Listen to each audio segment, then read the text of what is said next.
Kamis tanggal 24 Februari 2022, Presiden Rusia Vladimir Putin memerintahkan pasukannya untuk melakukan invasi ke Ukraina.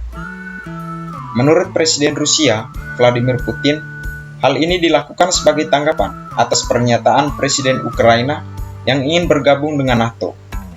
Putin menganggap gabungnya Ukraina dengan NATO merupakan sebuah ancaman bagi Rusia. Presiden Vladimir Putin mengatakan bahwa operasi militer Rusia bukan untuk menduduki Ukraina, melainkan untuk menjatuhkan rezim Volodymyr Zelensky.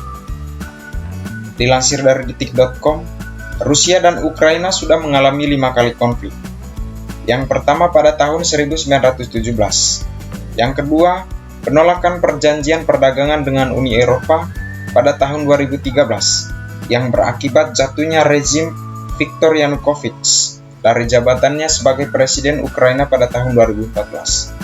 Yang ketiga, masalah pencaplokan Crimea pada tahun 2014. Yang kelima, perjanjian damai Rusia-Ukraina yang gagal pada tahun 2015. Dan yang terakhir, masalah Ukraina yang ingin bergabung dengan NATO.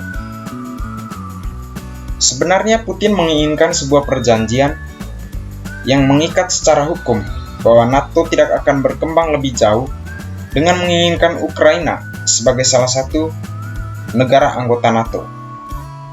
Putin berpendapat bahwa jika Ukraina bergabung dengan NATO, semenanjung Crimea yang selama ini di bawah kendali Rusia bisa saja direbut kembali oleh Ukraina yang dibantu oleh NATO.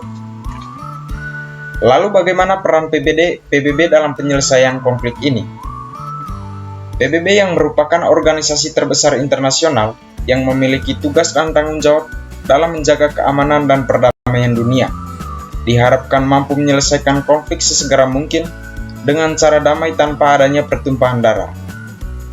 Mengingat setelah terjadinya Perang Dunia Pertama, organisasi yang sama dengan nama yang berbeda, yaitu Liga Bangsa-Bangsa, yang mempunyai tugas dan tanggung jawab yang sama seperti PBB saat ini, mengalami kegagalan karena tidak mampu membendung terjadinya Perang Dunia Kedua. Pada Rabu 2 Maret 2022, PBB mengadakan rapat darurat dengan membuat resolusi yang menyerukan penarikan segera pasukan Rusia dari Ukraina. Dari 193 negara anggota PBB, 141 negara menyatakan setuju dengan resolusi ini, 32 negara menyatakan abstain, dan 5 negara lainnya menentang dengan resolusi ini. Akankah PBB dapat menghentikan invasi Rusia ke Ukraina melalui resolusi tersebut? Ataukah PBB mengalami hal yang sama seperti LBB seandainya akan terjadi Perang Dunia Ketiga sebagai imbas dari masalah Rusia-Ukraina?